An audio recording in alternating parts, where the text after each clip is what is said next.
Halo guys, kembali lagi di channel YND Storyline.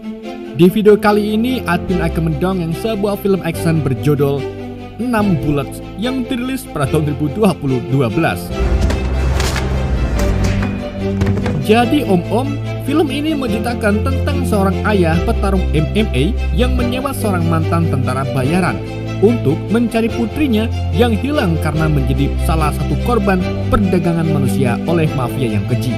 Hingga akhirnya mereka pun berjuang bersama melawan mafia tersebut. Gimana kisah selanjutnya? Daripada penasaran, mari kita simak alur ceritanya.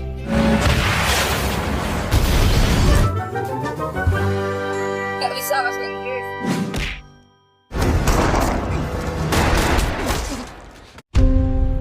Film diawali dengan memperlihatkan seorang mantan tentara bayaran yaitu Samson Gaul yang sedang melakukan penyamaran di sebuah klub malam. Ia berpura-pura sebagai pembeli salah satu anak bernama Sasa. Namun saat sedang melakukan transaksi, tiba-tiba mafia tersebut mendapat telepon dan kabar bahwa Sasa berasal dari keluarga kaya raya. Bahkan sang paman membayar seseorang untuk mendapatkan Sasa kembali. Samson yang mendengar itu rela membayar lebih untuk mendapatkan Sasa. Namun sang mafia sudah mencurigai Samson hingga akhirnya Samson pun langsung menghabisi mereka satu persatu.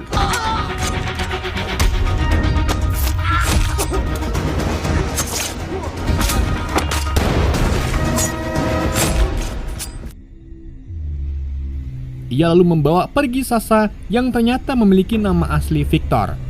Mereka lalu kabur lewat pintu belakang dan bergegas menaiki motornya dan meledakkan tempat tersebut dengan bom yang sudah ia pasang sebelumnya.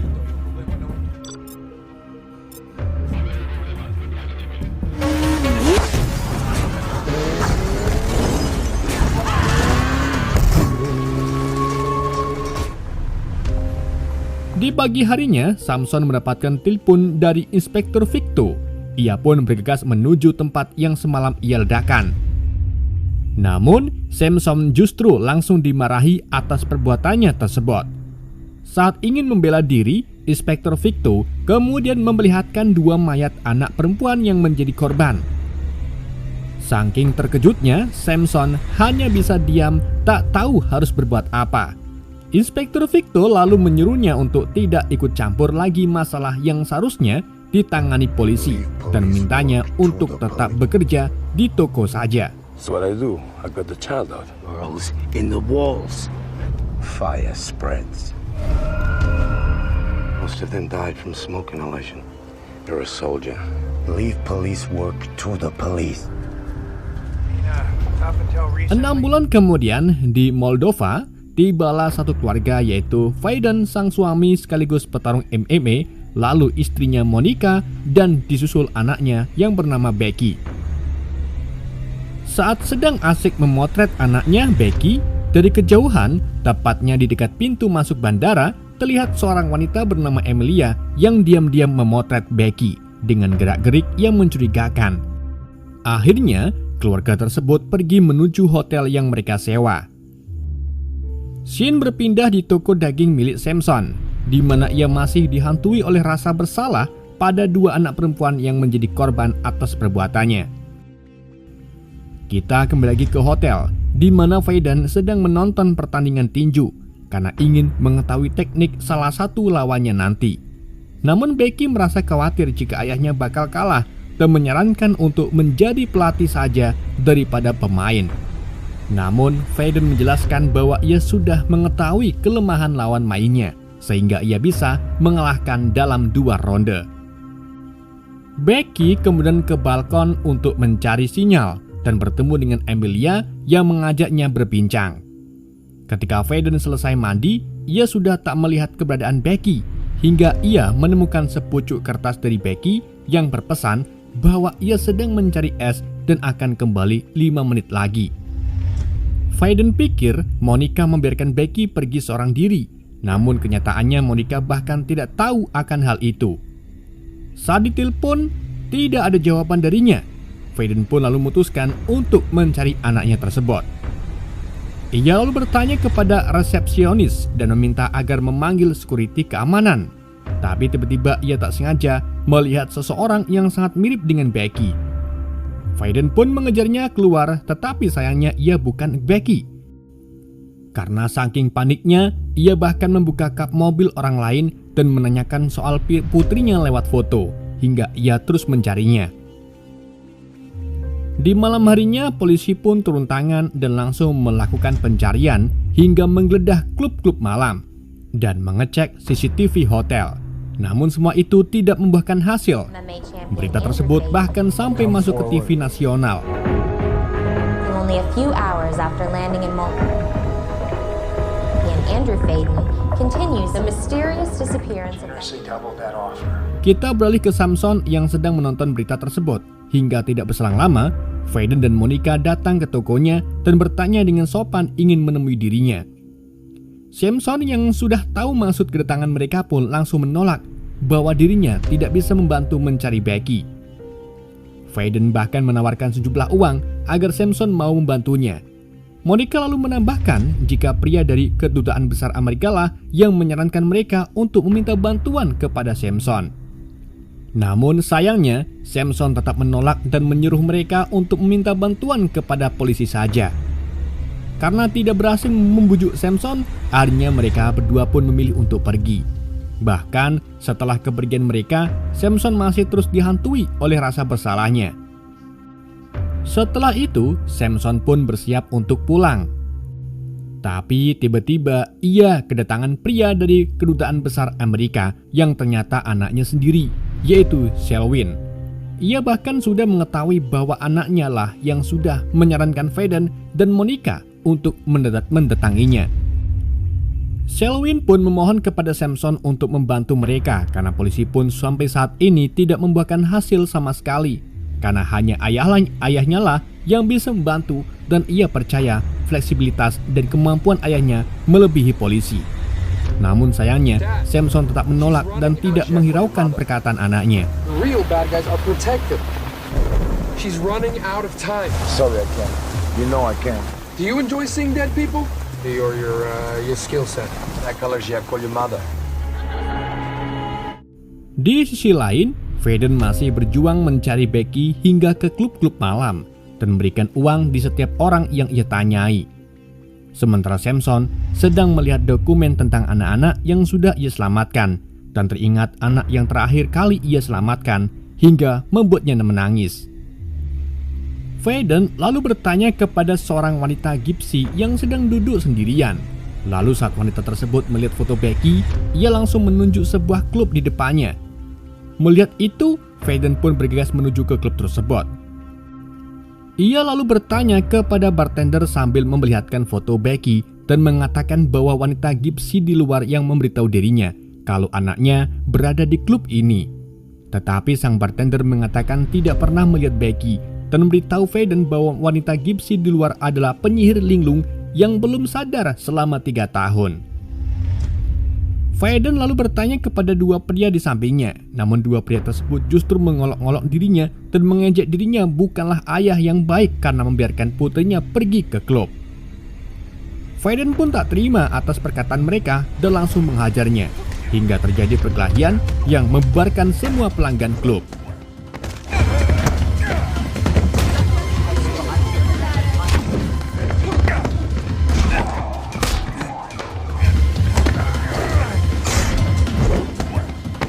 Saat hampir mengalahkan semua penjaga di klub, tiba-tiba Faden diserang oleh beberapa orang dari belakang yang membuatnya hampir KO. Lalu tiba-tiba lampu di ruangan tersebut padam dan seseorang datang menghajar orang-orang tersebut.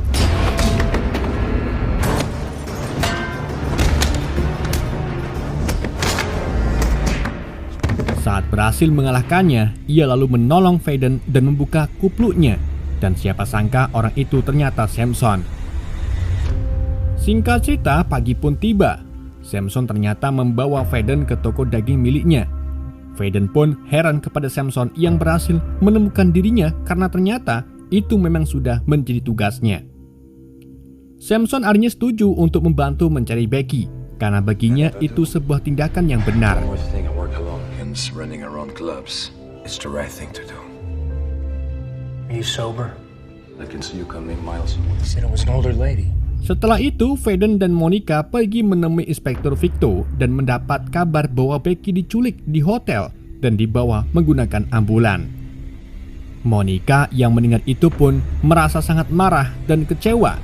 Ia yakin bahwa anaknya sudah menjadi korban perdagangan. Inspektur Victor ternyata mengetahui bahwa mereka menyewa Samson untuk mencari putrinya. Namun ia tidak menyarankan karena menurutnya Samson bukanlah detektif. Oleh karena itu, Inspektur Victor memberitahu mereka bahwa Samson adalah mantan tentara dan pembunuh bayaran. Bahkan misi terakhirnya menewaskan 4 orang anak yang seusia dengan Becky. Ia juga mengatakan agar mereka memikirkan ulang tindakannya tersebut. Namun, tetap saja, Faden dan Monica tetap memilih Samson untuk membantu mencari anaknya. Di malam harinya, Samson memulai aksinya dengan menyamar sebagai kurir paket menuju rumah mafia bernama Bogdanov, salah satu mafia yang menjalankan bisnis perdagangan manusia. Ia kemudian melumpuhkan penjaga pos depan dengan jarum yang sudah dimodif menjadi pulpen. Ia juga berhasil mengelabui penjaga lain dengan mobil yang kosong. Dan siapa sangka, Samson ternyata sudah berada di dalam dan menangkap penjaga CCTV untuk dijadikan alat peledak saat para penjaga mengejarnya. Lalu, ia juga berhasil menyekap Bogdanov di kamarnya. Setelah itu, ia mengukir nama Becky dengan pisau di tubuh Bogdanov. Samson lalu menyuruhnya untuk menemukan Becky. Jika tidak, ia bakal mencongkel matanya. This girl as quickly as possible. My clubs for days now. Out your eyes, one by one. Proof of who you are. Scene lalu beralih di mana seorang pria bernama Vlad sedang membakar paspor milik anak-anak yang menjadi tawanan. Ia bahkan memaksa anak-anak tersebut untuk berlatih menjadi wanita penghibur. Tiba-tiba ia mendapat telepon dari Bogdanov yang memerintahkan untuk membunuh Emilia untuk menghilangkan jejak. Tak disangka, Samson sudah memasang penyedap suara di kamar Bogdanov sehingga ia dapat mendengarnya dan menyuruh anaknya untuk mengecek lokasi si penelpon. It's not worth the risk. Too much heat. Shut him down. And I'll text you the number. Di keesokan paginya, Vlad menuju rumah Emilia untuk membunuhnya dengan dalih ingin merubah rencana dan membunuh Becky. Emilia yang tak setuju pun protes hingga akhirnya Vlad langsung menembaknya bersama dengan teman prianya. Lalu ia menemukan Becky di kamar mandi yang sedang diborgol. Tak berselang lama dari kejadian itu, Samson dengan cepat mendatangi TKP di mana Emilia dan temannya dibunuh. Lalu inspektor memperlihatkan ke dalam di mana ada salah satu mayat yang telah dibakar. Inspektur mencurigai bahwa itu kemungkinan jasad Becky dan langsung dicek untuk dilakukan tes DNA. Scene lalu berpindah di rumah sakit di mana mereka semua sedang menunggu hasil dari DNA tersebut. Tak lama kemudian, dokter pun datang dan dengan berat hati menyampaikan bahwa DNA tersebut cocok dengan Becky. Monica pun menangis dan sangat terpukul atas kematian anaknya Becky. Ia juga menyalahkan Samson atas semua yang terjadi hingga mendapat tamparan yang cukup keras. Positive, it's her.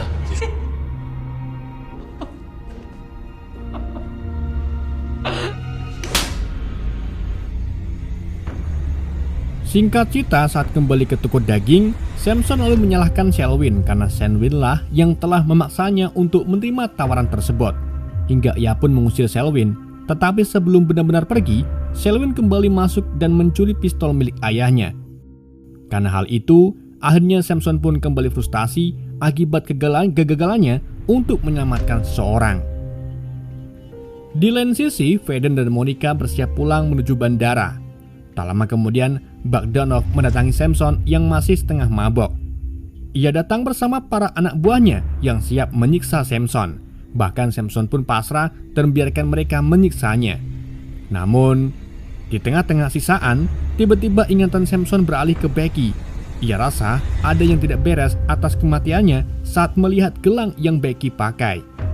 Ia mengingat mayat Becky yang memakai gelang di pergelangan kiri, sedang di fotonya ia memakainya di pergelangan tangan kanan. Karena hal itu, Samson pun mulai sadar secara perlahan dan langsung melawan mereka. Ia bahkan dibantu Selwyn untuk menghabisi Bogdanov dan anak buahnya.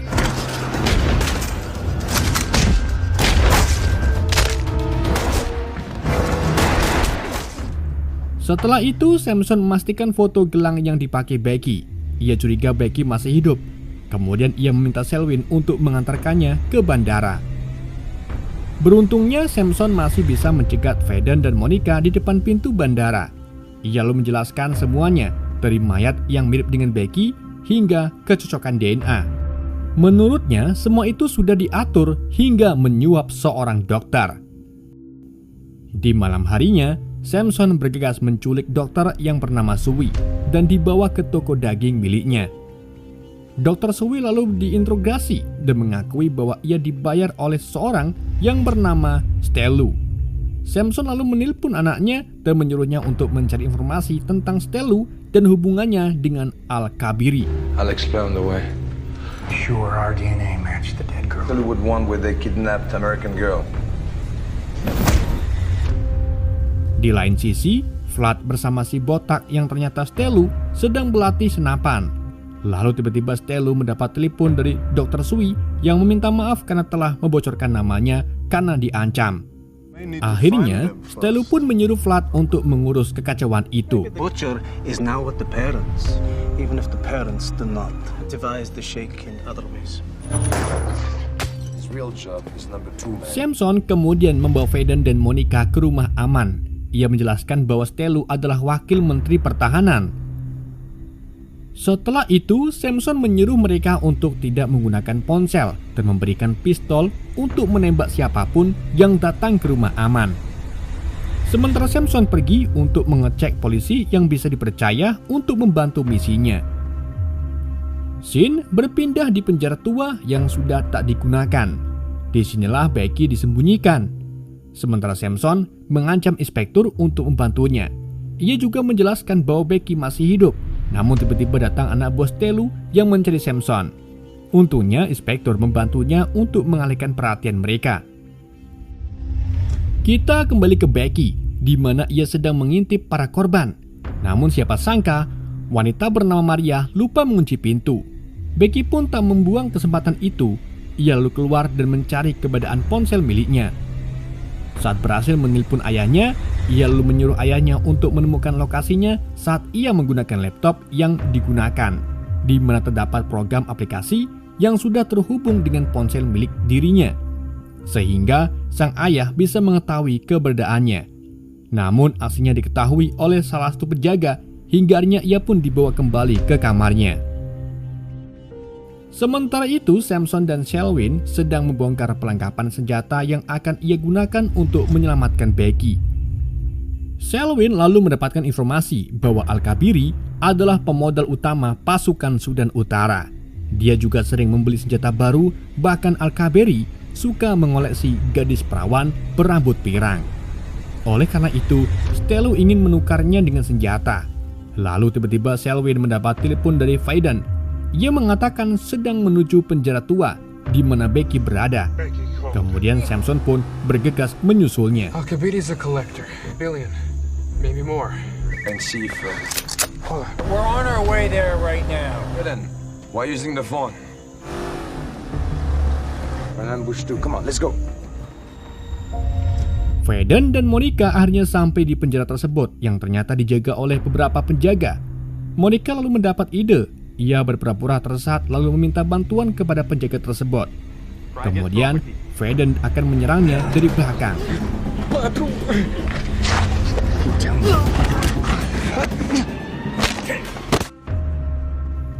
Saat berhasil melumpuhkannya, mereka akhirnya masuk secara diam-diam dan melihat anak yang mirip dengan putrinya yaitu Becky. Mereka lalu mengikutinya, namun siapa sangka itu adalah bagian dari jebakan untuk memancing Faden dan Monica. Ketika para penjaga ingin menghabisi mereka berdua, tiba-tiba Samson datang tepat waktu untuk menyelamatkannya. Mereka bertiga lalu memasuki penjara untuk mencari Becky. Namun di lorong ia melihat seorang gadis bernama Tanya yang minta untuk diselamatkan. Faden lalu menanyakan keberadaan Becky. Beruntungnya Tanya mengetahui di mana Becky berada dan bergegas untuk mengantarkan mereka menuju gedung lain. That way. Another building, I think. Becky, the American girl. Have you seen her? Di lain sisi, Flat emosi saat melihat Tanya dibawa oleh mereka. Ia lalu memerintahkan para penjaganya untuk mengambil Tanya dan menghabisi mereka semua. Namun sayangnya, lagi-lagi para penjaga berhasil dilumpuhkan oleh Samson.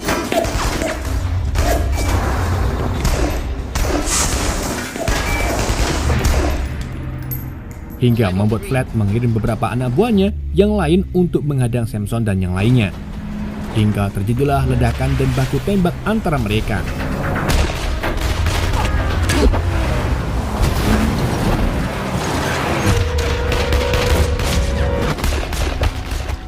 Flat semakin emosi ketika memantaunya dari CCTV. Ia lalu mendapat telepon dari Stellu yang memintanya untuk membereskan kekacauan tersebut dalam 1 jam. Jika tidak, Stellu akan bertindak sendiri dan membunuh Flat. Karena hal itu, ia pun mengurungkan niatannya untuk menghabisi mereka, lalu memerintahkan anak buahnya untuk menyudahi baku tembak tersebut. Tak lama setelah itu, Faden mendapat telepon dari Flat yang menginginkan pertukaran antara Becky dan Tanya. Namun Samson curiga itu adalah tipu muslihat dari Flat. Dan benar saja, Flat sudah memerintahkan anak buahnya untuk membunuh mereka saat pertukaran berlangsung. Telepon kedua kemudian berdering, di mana Flat memberitahu telah memotong jari Becky sebagai ancaman agar mereka mau menukarkannya dengan Tanya. Pertukaran pun terjadi, lalu Flat langsung memerintahkan anak buahnya untuk menembak Faden dan Monica. Untungnya tak ada jawaban dari anak buahnya, tetapi namunnya siapa sangka Samson ternyata sudah memanipulasi CCTV hingga ia bisa melumpuhkan anak buahnya. Flat lalu menyuruh anak buahnya yang tersisa untuk mengejar dan membunuh Monica. Namun Faden dengan sigap menembaki mereka. Hingga akhirnya polisi pun datang dan menyergap mereka.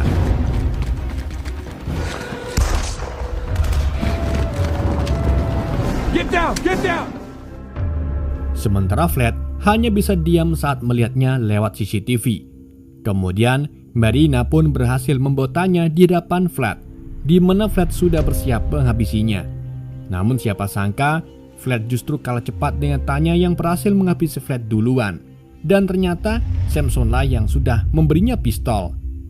Kemudian Inspektur Victor datang bersama Selwyn, di mana Selwyn lah yang telah melapor polisi, yang membuat Samson merasa bangga kepada anaknya. Samson lalu berterima kasih kepada inspektor. Singkat cerita, tibalah di bandara, di mana Faden yang berpamitan kepada Samson kemudian berbasa-basi agar Faden mengunjunginya lagi untuk sekedar membeli steaknya. Setelah itu, karena kekhawatirannya, Selwyn pun menanyakan mengenai hantu-hantu yang menghantui ayahnya. Namun sekarang Samson mengaku bahwa hantu-hantu itu sekarang sudah tak ada. Dan film pun berakhir.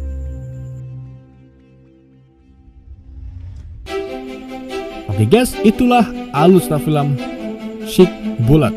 Semoga kalian terhibur dengan alur cerita yang saya bawakan. Mohon maaf jika ada kesalahan dalam penyampaiannya ataupun penyebutan nama. Sekian dari Yende, sampai jumpa di video berikutnya.